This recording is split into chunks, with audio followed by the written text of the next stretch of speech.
Most dentists spend 30 years building just one successful practice. But what if I told you there is a formula, a specific sequence of moves that allows you to go from 0 to 10 locations in a fraction of the time? It's not luck, it's just leverage. Today I'm going to map out the exact blueprint that I would use if I lost everything and had to build my empire from scratch starting over tomorrow. Now, before we dive into the strategy, I'm going to assume one thing. I'm going to assume that clinically you are already up to speed. You should really have at least 3-4 years of dentistry under your belt before you attempt this. If you can't diagnose and treat confidently, scaling will only magnify your problems. Also, in the beginning, you really need to rely on your clinical strength to compensate or overcompensate for other practice weaknesses. But if you're ready, the journey starts with practice number 1. The first practice that you buy is the most important decision you'll make. This cannot just be any office. This needs to be your flagship practice. You are going to want to leverage the strength of this practice to help you grow all of the others. So the location is critical. And I don't really mean just visibility or traffic. I mean its location relative to your future empire. In a perfect world, this location would be centrally located so that you could eventually buy 3 or 4 additional practices in a circle perimeter around it. This is what I would call the cluster strategy.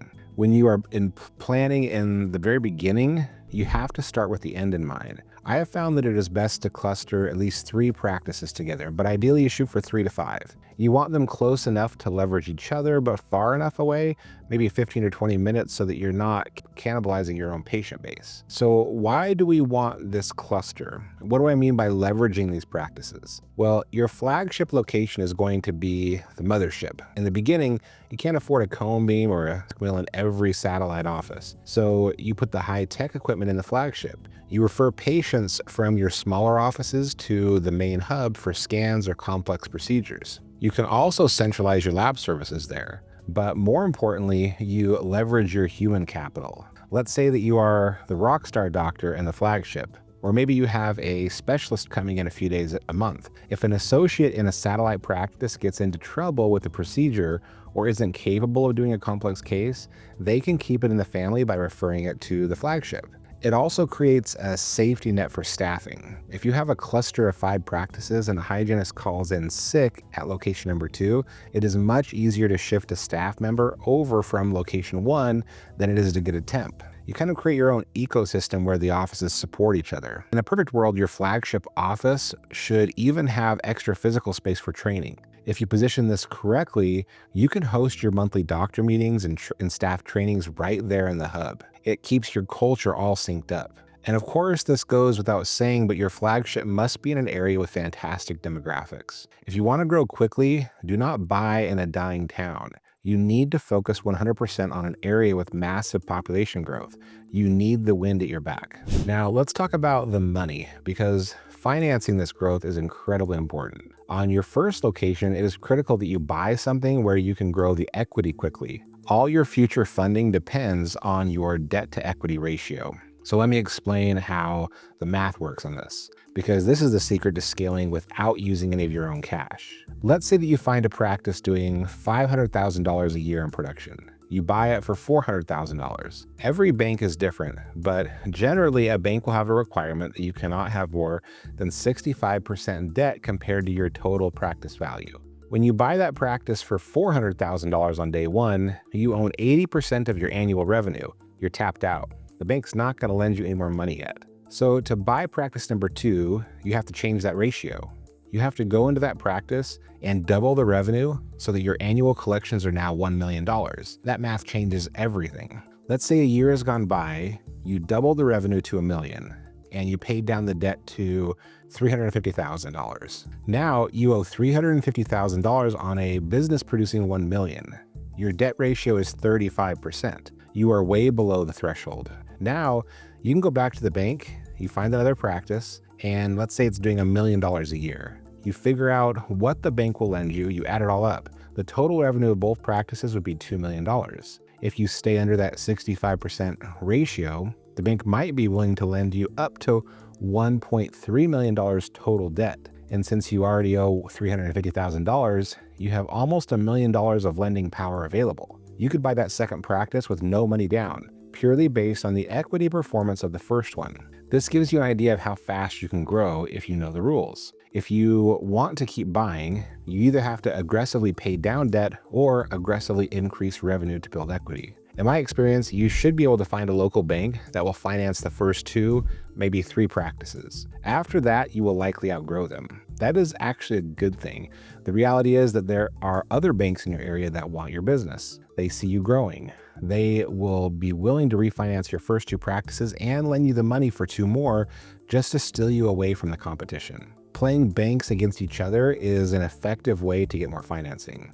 And eventually you'll graduate to national lenders who specialize in multi-location practices, but they are absolutely out there. So you execute this strategy. You get to 3 locations. These first 3 locations are going to rely heavily on you. You are going to be the super dentist. Your clinical production is the engine that keeps the cash flow positive while you figure things out. But once you hit 3 practices, you need to hit the brakes. 3 practices is a massive checkpoint.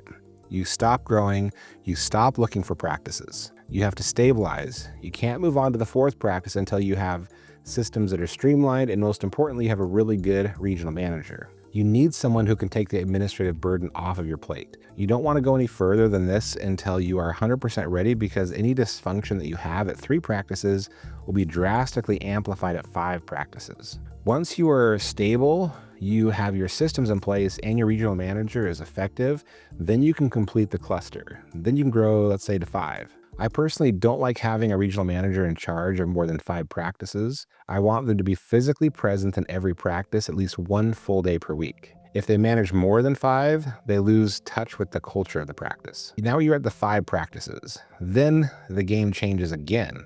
After you have built 3 to 5 locations, the next major hurdle, and honestly the hurdle that will be a problem forever, is doctor recruiting. At 3 locations, you could outproduce your problems. At 5 locations, you can't. You have to find a way to attract and retain good dentists. Hopefully you choose an area with great demographics where people want to live. If not, this becomes very difficult. This is where you need to shift your energy from being a clinician to being a recruiter. You need to build a brand that attracts talent. You need to build a lifestyle and a mentorship machine that makes great associates want to stay with you. You will not grow past 5 if you can't hire faster than people leave. The transition from 3 to 5 practices is a big deal because you have to start stepping back. You really shouldn't be working more than half the week clinically at this point. You need that time to manage, train, and recruit. So you get to 5, you have a strong cluster, you have a regional manager, you have good doctors, your ducks are in a row. Now we look at the path from 5 to 10. In some ways this is easier, but in some ways it's much harder. When you had 1 practice, you were there every day. You influence the culture just by walking into the room. When you have 10 practices, you might only visit each one once a month. Your direct influence is very small. The challenge now is, how do you keep these businesses profitable without you being there? From 5 to 10 practices, you're building out your C-level team, your management team. There is no one right way to do this. It depends on your bottlenecks. Maybe you hire a second regional manager, or maybe you specialize. You hire one person who focuses 100% on your HR and recruiting, and another one who focuses purely on operations and metrics. I would sit down and look at where you are having the most difficulty. Is it staffing? Is it overhead control? Is it marketing? Whatever the bottleneck is, I would hire a high-level leader to solve that specific problem. There's one thing that I haven't talked about yet, but it is a big deal, and it's financial buffers. You're going to find that every practice you add creates massive variability in monthly cash flow. 1 month, practice A is up, practice B is down, the next month it flips. You kind of need a war chest to manage this. I did not do this when I started, but if I was smart, and for the next ones I would, if I started today, I would absolutely make this a hard rule. I would not add a new location until every single current location has a full month of revenue sitting in the bank as a cash buffer. If you have 5 practices doing $80,000 a month, you need $400,000 in cash sitting there before you buy practice number 6. You are going to need that cash flow to ride out the storms. You do not want to be in a position where you are robbing from one practice to pay the payroll of another just to stay afloat. That's how you get an ulcer. Now, when you get at the 10 practices, you should be able to do all of this through bank financing.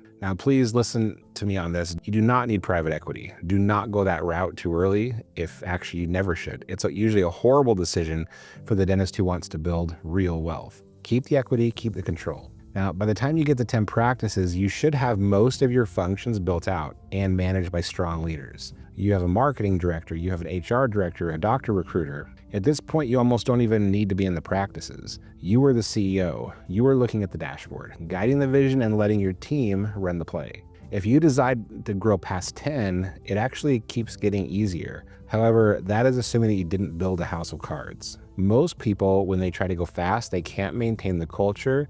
They can't keep the first cluster together while they're building the second one. The moment they step away, things start to implode. This is your first challenge. Build the flagship, leverage the cluster, watch the debt ratio, hire the managers, and save the cash. This is the exact path that I would take if I started again to grow to 10 offices. Hopefully these ideas help you see the roadmap a little clearer. Now, thanks for tuning in, and I'll see you in the next video.